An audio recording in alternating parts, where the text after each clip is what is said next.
We've moved down here to the big barn at Kentucky Horse Park, and it's absolutely big. Gorgeous. I can't barely even see to the end of it. It's amazing, and great memories of World Equestrian Games of being in here when we had the big storm and the Frisian quadrille practicing in here, ready for the opening, and so it's wonderful to be here in such a beautiful surroundings. We've got a horse here from Asbury University that's got some issues, and I'd like to introduce you to Dr. Karen. Dr. Karen and I first met maybe a year ago, I'm guessing, maybe. at Pagosa Springs, Colorado. And I was described from a very good friend, just go see her, she'll fix you. And my headache at the time was so blinding that I didn't care who was going to, I didn't care if she broke my neck. And I knew her background was chiropractic, and I've been cracked by chiropractors and they feel good and I felt great, and I'm ready to be cracked, right? And then she came out and she didn't bang and crack. I'm like, okay, well that can't work. And then I left and I went, okay, headache gone. And then she worked on my horse. And then I saw just the most amazing differences. But nothing prepared me for last weekend. Last weekend in the Old Tech Arena, or the barn out the back, barn 22, we had a chestnut horse that was upside down in the stable. I mean, on its back, banging itself up against the walls, crashing and throwing itself everywhere. And David from our team went in, and I'm on the outside just going, oh, don't come near me. And he went and he rolled the horse over, he got the horse up. I mean, the horse was so bad with colic, it almost looked like something called thumps. A thumps is when you look at the side of the horse and the horse is thumping. It's a calcium issue, and the vet comes along, gives it calcium, it's all fixed. And I didn't know it was having a heart attack or what was wrong. And Dr. Karen and Donna Woods came along and worked on this horse. And I was like, ring the hospital! Like, oh gosh! Within 10 minutes, the horse... I've never in my lifetime seen a change in a horse. I was sent there for a very good reason to see that, and so all I can say is it's magic. I can't even explain it. She's going to explain it a lot better, and especially note that Annika Root is here to watch, the soloist from the Lepresauners, is here to watch this particular lecture because she saw the change in my horse the other day, and she was just absolutely blown away. So how about we give a big round of applause to Dr. Karen and welcome. Thank you so much. I'm so excited to be here. I can't even tell you how excited I am to be here.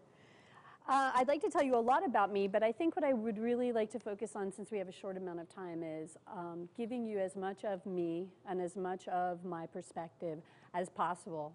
We might have a little trouble with the mic here, so you need to let me know. Is everyone hearing me? Not hearing. Okay, so I'll go a little louder. So have any of you ever experienced pain?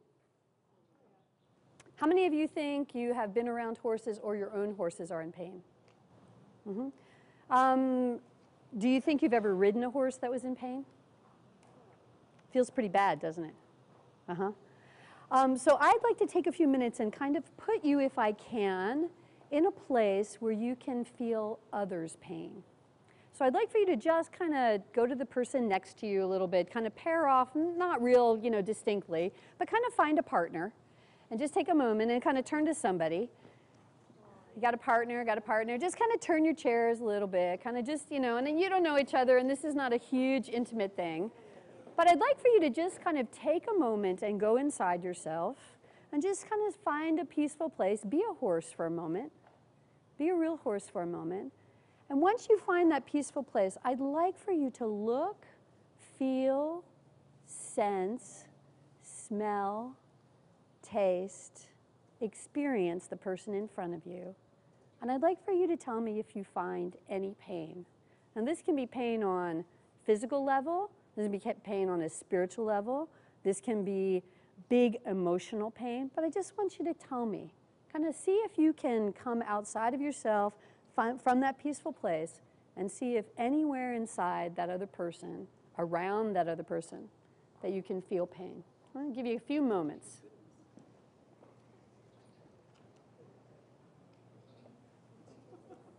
Don't take a lot of time with this because it only takes a moment, really, once you get there. Okay. Yeah, all right. Is that a little better? Okay. Did you hear the instructions? Okay.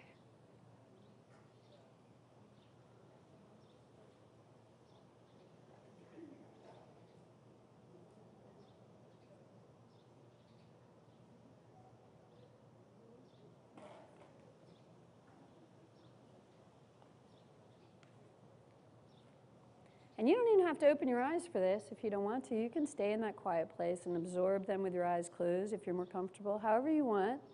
But I just want you to open yourself again, looking maybe through your horse's eyes, how they might view us.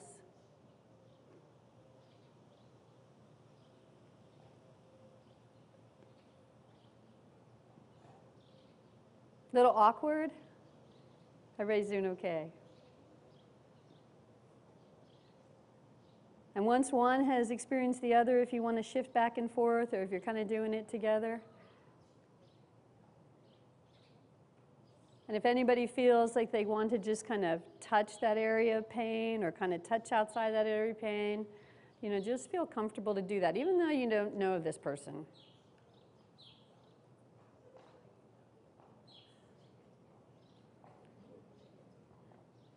Because the truth is, there's something really bigger among all of us. It takes a lot more for us to be individualized than it is for us to be observing all the things that, like, your horse is going to be observing. Do you need a little more time? Everybody get a sense of this, or did no one get a sense of it?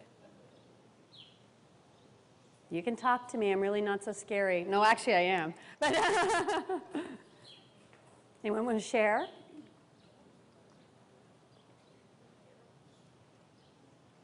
Did anyone feel someone else's pain? Yay! She did? Uh-huh. Cool. Yay! Uh-huh. Anyone else in this group? Yeah? I asked her if her left shoulder was hurting. She said yes. Is that your first experience like this, kind of doing something like this? Yeah. Do you find that amazing? Truly. Uh-huh. I'll tell you, this is the essential part of who you are. We spend more time trying not to feel others' pain than actually feeling others' pain. Because when you can do it in a safe place, isn't that incredible? Now, don't you feel somehow like, It's scary. and what's scary about it? Well, you mentioned the horse, like you're being with your horse, and I'm thinking, I'm probably never with my horse when I'm that relaxed and that without an agenda or, you know, Ah, just being. being. Can everybody hear what she said? Say it, yeah, say it a little bit louder. Yeah, or go ahead and express that again so everyone can hear. Well, I found it scary because when she mentioned about Can you hear? She's finding it scary. Okay. Uh-huh. Okay. Yeah, go ahead. well, because she mentioned being with your horse, like you were being with your horse, and I'm thinking, Thanks. well, when I'm with my horse, I'm not focusing on the little things and really feeling, which I should be. I'm more about my agenda and, you know, getting something done and whatever I have to do. So it's kind of an eye-opener to me that maybe I ought to just be a little bit more slower, softer, thinking, receiving when I'm with my horse.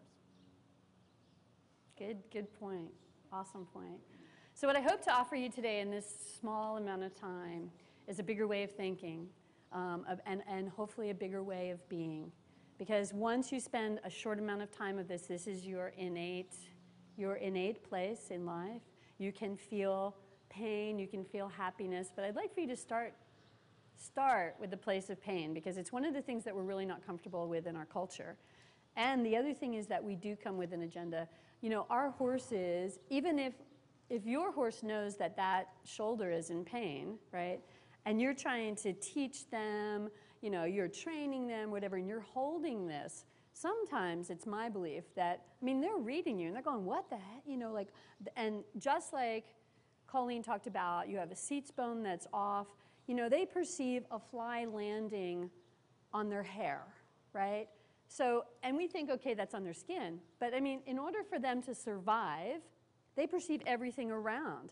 And if you're their buddy or their partner in the relationship with you, they're perceiving your walk, they're perceiving your pain, they're smelling your pain, right? So this is just on your side. I want, hopefully, to open the door for you today, for you to be able to smell their pain, for you to be aware of their pain, and to understand how deeply probably almost all of the horses that you're riding are in pain. And when you ask them for that thing that you've come for the agenda for, in that moment, and I want my head, you know, I want that head turned. And I don't want you to tip the face. I don't want you to tip the face. I want you on the vertical. And I'm asking you and asking you and asking you, why do you still tip that face? I'm going to show you some possibilities as to why.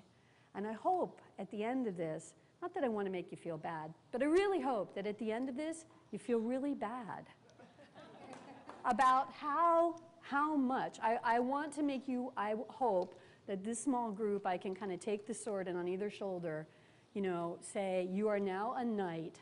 I want you to walk out there and I want you to see how many horses that are in front of you day after day after day after day are in excruciating pain, and still they come and they offer their bodies to you. Okay, we got a deal on that? Yeah? Or no? You want to leave right now? We can have the red light or the saddle person come right up right now if you want. Okay, so here's this horse, and I want you to kind of take that inner peaceful place, and I want, well, let's introduce him. Why don't you, let's introduce you too. Can you introduce yourselves? Tell us a little bit about yourselves. I'm Paige Grass. I am a junior at Asbury University. I am an equine management major. This is Derringer. He's one of our 6-year-olds. He is a quarter Percheron, the rest is thoroughbred. So he's a little bit of a weird mix, but he's a good guy normally. He's just very excited to see everybody. So. And we're going to tell you a little bit more about him, but I'm just going to have her walk him around in front of you. And I'd like for you to tell me if you think this horse is in pain or not.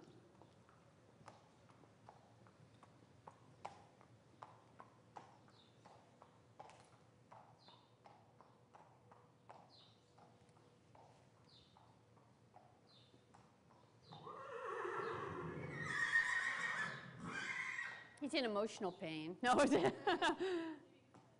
Anybody want to comment? You extend your heart out a little. What do you see, or what do you not see? See the left arm coming in front of the right. That could be the left arm. It could be. Anybody else? Now, I could have you do this with your eyes closed. I want you to close your eyes. I want you to listen to this horse. You need to say you've never seen him. I want you to listen to his footfall. Now, he is going on a circle, but even still, what do we hear? Indeed. Indeed. So I want you to start to listen to where you hear the footfall, and I want you to start to look and see if you can pick up, maybe, again, he's walking in a circle, but maybe where we might have a little bit of whatever we want to say, discrepancy, imbalance, change in tone, however you want to describe that.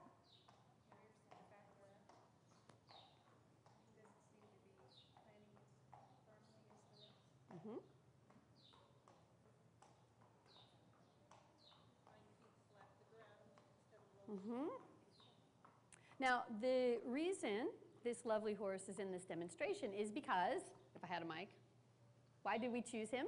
He has really bad back pain. Did anybody see that? No, right? I mean, it's okay. I want you to be totally, be open because be, what do we say, authentic with me, okay? Be authentic. There's no wrong answer here, okay? Because I have the tools to be able to help you with this. And I want you to know that because you know none of this, it's all okay, because I'm the only person who really, I think, has really started looking at this in this way. So so you become students of mine, so you know nothing until I share with you, and then you can kind of figure out if You believe me or you don't believe me, right? It's more tools in your tool bag. Okay, so let's just take him around one more time. And I want you to really look at him when he walks away. I want you to start to look at, now we know he has back pain. So I want you to kind of look at the back and see if there's anything that you start to see. Now the thing that I really look at is actually, we talked about the back left, but look at that back right. I don't know if you can see how he really pulls under with that back right leg. Can you see? And he's really kind of short stepping with the left. So we have a dynamic there. You know, it's kind of hard. As Colleen kind of sliced up the body, it's really easy to start to look at that. And one of my favorite things on the planet, which is a Dr. Karenism, and you'll hear me talk about that a lot, is when you come up to any horse and you want to kind of assess who this horse is and whether you want to jump on and ride him or not ride him, is you want to actually look at his face. Now, this is, you know, I'm starting to get to be known for this, I think. Because it's one of the things that I've just gone on and on about, and I've just noticed and sort of really developed this. So I don't know how many of you are being able to look straight down in his face, but I want you to look straight down and look at his eye level. Is anybody seeing that his eyes are way off? They're not even. If you can't see that, you want to make sure you see this in him. So kind of move around and make sure you see it. Yeah, he is. Oh, you're okay. They're just looking at your gorgeous eyes. Everybody get it? Who didn't get it? Anybody want to come in front and see? Because you really don't want to miss this. Because this is one of those things. Yeah. You're okay, babe. Oh, you want to take him for another little walk? Oh, we have people. Everybody see it? Okay, come on. Then come on up. Come on up with me. Come and stand right in front of him. Look right down his nose. And you can see he really can't look at you straight on. Can you see that? Can you see it? Yeah. So let me tell you, the other kind of trick to this is, let's see if we can get this on film here, is that if you stick your fingers underneath his jaw bones, you can probably see that he's pretty off. Can you see that? Can you see how they're not even at all? The camera? Sure. Come here. You're okay, babe. He's like, all this stuff going on. Oh, all this stuff going on. Yeah. We'll just take him for one more round around. So the interesting thing about this, if you have a horse that when you look straight down their face, if they have eyes that are in any direction, any different direction, and the cheekbones are not even, you will know immediately that they are having a sight problem, right? And so their neurology is already overcompensating for the fact that they have eye like this and eye like this, because they're what? They're prey animals? No. They're predator animals? No. Yes, they're prey animals. And so if they're prey animals and they can't see, what happens? Right? Their neurology is always turned on because they not only have a blind spot, but now they actually can't see all the way back in front of them. So when you jump on and ride them, what about the horse that always tilts his head or always jiggles to the one side or won't go on the vertical properly? You really want to check their eyes because it really may be that they're just really trying to give you the best that they absolutely can. Derringer, what do you think? So let's take one more peek. Let's see, hopefully you can look over my, can you see the difference? We have this whole thing back, yes, and the whole thing forward. Can you see that in the cheekbones? Does anyone see, some of you are seeing that? So that's one of the things you can do when you go home. The interesting thing, again, another Dr. Karenism, is that when you look at this face, almost always the reflection of whatever's happening in the cheekbones is also happening in the body. So we're going to see a flattening of a hip, and usually you'll see this in the rear end. So let's just think about what we saw in his face. Take another walk around. And you'll see that his rear end is really a reflection of what's happening in the face. Sorry, I'm in your way. Right, we have back on one side, a little more forward on the other. So that's one piece of information. So would you think this horse is in pain? Okay, just from this alone, yes? Okay, so let's just walk through a little bit more. Why don't you walk him around one more time? I really like to check for barrel roll. So what I call that, that's again, just something that I, yeah, babe, how are you? Yes, I do. I want your help. I want your help. So I really always like to see if they're actually twisting around their kind of their center point, their point, what I call their point of balance. So let's just look and see as he walks off if his rib cage is actually moving. So do we have any kind of rolling, or can you see that he's really not moving that rib cage a lot? Right. And so if you look on his back, he's really not moving his back either, right? And so where would you say this horse is working the hardest? What's moving his body? That's right. That's right. And he's kind of protecting that rear end, yes? And it's very interesting because almost all breeds of horses have, or what you want to see, a jugular notch. And you can see he has so much tension in this lower neck. We should actually be able to see this lower neck just jiggly, jiggly, jiggly, jiggly, jiggly. And his jugular notch, you should see them even on both sides of your horses. And he really doesn't have one. Can you see that? Okay. Also for me, we could talk about feet too. I'm not really crazy about the angle of his feet. For me, I would not ride a horse that has feet at this angle at all. He needs to be able to actually pull those feet all the way back and have a breakover that's much shorter than what he's walking right now. And that probably would actually help some of the problems, but not all of them. Okay, do we have any questions? So should we get a saddle and ride this guy? But when you first looked at him, would you have thought, maybe he looks okay? Yeah. Okay, so let's make some changes. Any questions? You're a tough crowd. No questions? Okay.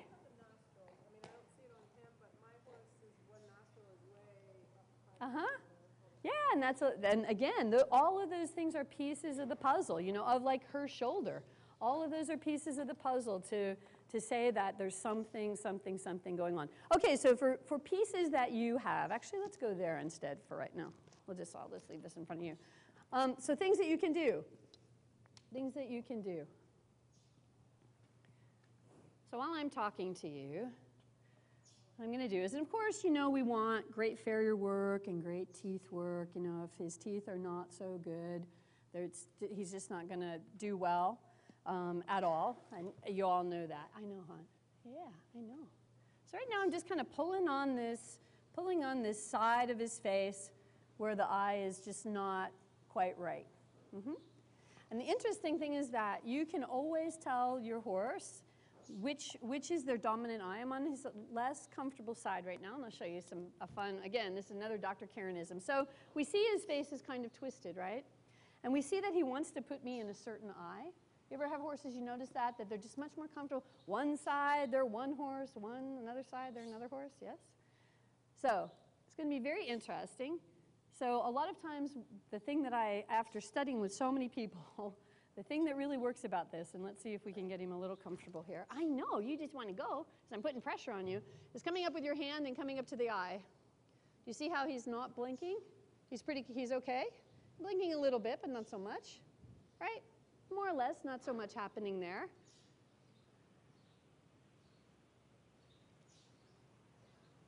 Okay? That's right. So this is his less dominant side. This is going to be the side where he really has trouble processing. Okay, so he's going to, when he gets scared, when he gets uncomfortable, he's going to give me this eye. He's going to put me in this eye because he's safe here. And isn't this interesting? Because this is the side that is, we might want to say, is not so balanced. So he's really learned to kind of put that imbalance and I would say in the majority of horses, this is the case. Okay, so let's see what we can do about this. So are some of you thinking maybe you have horses that might have some of these things going on? Student horses that might have some of these things going on? So let me see if I can change his world a little bit. Oh, now see this? So let me talk to you while I'm working, because this is kind of like watching paint dry, some of this work. Does everyone know that we have two nervous systems, sympathetic and parasympathetic nervous system? Yes, okay. Sympathetic nervous system, fight, flight, pain, and fainting. So if your horse gets into that place or you start riding in that place, you're not going to really be able to speak to them very well. The interesting thing about this nervous system is that I find it fascinating that we have ADD, because it really is the ADD nervous system. It's if something's going to eat you and you need to go away, right? You need to fly away, or you need to faint away, or you need to fight, you're okay.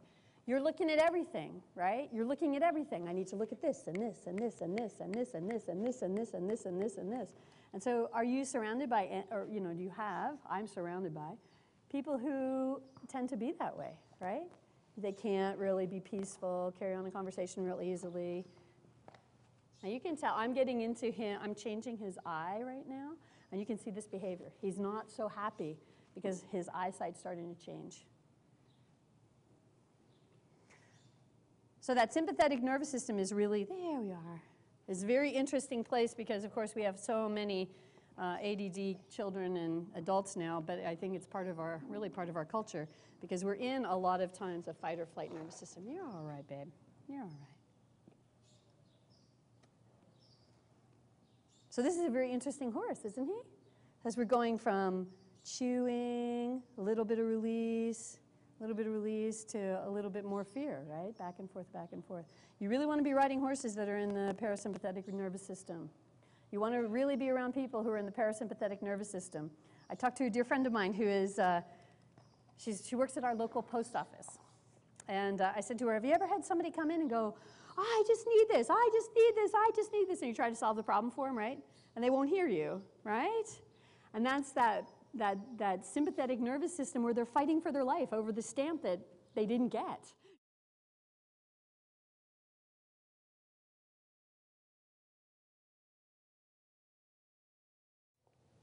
Well, we're back from this great break, and I wanted you all to see, he's not completely finished yet, but I wanted for you to see him even better. So let's walk him around, and I want you to just tell me if you see any difference.